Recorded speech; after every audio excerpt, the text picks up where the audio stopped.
Symmetry. I'm not sure exactly why, but I've loved it since I was a kid. Most children are messy and forgetful of their things, but not me. I knew everything had a place, and in my room everything was right where it belongs. My parents didn't have it. My grandparents didn't have it either. Not a single person in my family had it. I started referring to it as it because I truly believe it's a thing inside me. A stowaway that shouldn't be there, but lives inside me. It's a need, a desire, a longing to be perfect on both sides. As an adult, I'm at the point where I can't live my life normally. I can't keep a job. Women don't stay with me because I can't handle it. Honestly, I don't care when they leave. They're messy and make things difficult. They roll over to my side of the bed instead of staying on their own. They leave dishes in one side of the sink but not the other. I can't work anymore, so when they leave for the day, I have to stay home and fix everything. It's a relief when they leave for good. That feeling never lasts, though. Eventually, it comes back and finds something else that needs fixing. You may be asking why I would seek out relationships to begin with if I can't stand them. Well, it's hard for me to sleep in the middle of the bed all night without moving. Other than the relationship problem, my life is pretty much in order. I say pretty much because there is one last issue that must be dealt with. You see, I have what's called heterochromia iridum, or two different colored irises. My right eye was cornflower blue, my left pale green. Both my parents have cornflower blue eyes, my siblings and cousins as well. My green eye is the broken one. It makes me unbalanced. Every time I look at myself in the mirror, it stares right back at me. It's all I can think about now. Everything is in its right place, except my green little mistake.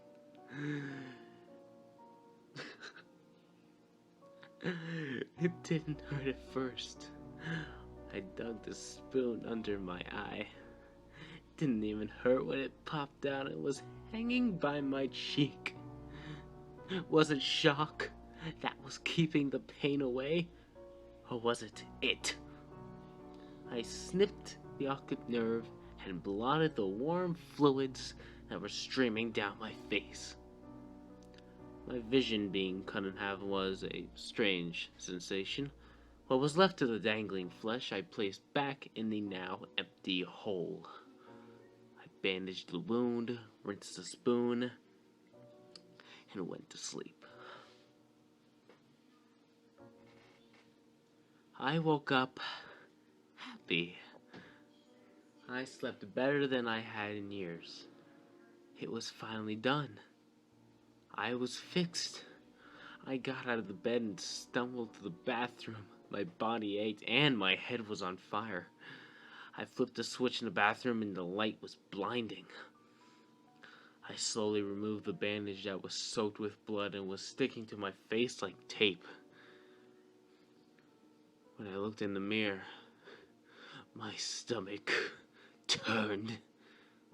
Only then had I realized what I've done to myself, and I couldn't believe it. There was a hole in the left side of my face, but not the right. I was unbalanced. Again, it was much harder digging out the second eye. My hands were shaky, and when I dug the spoon in, I missed several times, puncturing my pupil 3 times before I got it in the right place. Once the eye popped out, I reached for my scissors to finish the job. The blood from the previous night had dried on the blades, so the scissors didn't cut very well.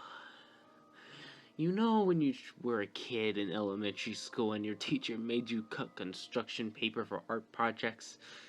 Did you ever try to cut too many pieces at once, but the scissors couldn't take it?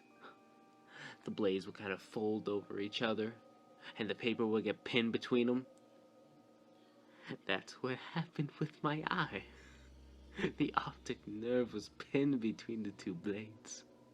It was stuck, and as I tried desperately and frantically to make it unstuck, I slipped on the blood and started falling to the floor.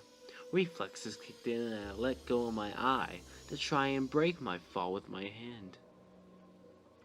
The weight of the stuck scissors on my hanging eye was unbearable.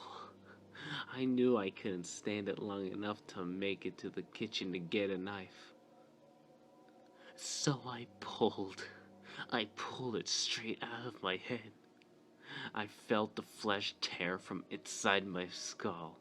I felt it rip and spew liquids everywhere. I knew I was crying, but there was no telling the tears from the blood, from the ocular fluid. When I heard the wet slab of bloody flesh against the tile floor, I knew I was done. I knew it was done. I could live my life now without having to see people's awful, messy, uneven lives. The relief watched over me, and I knew it could last this time.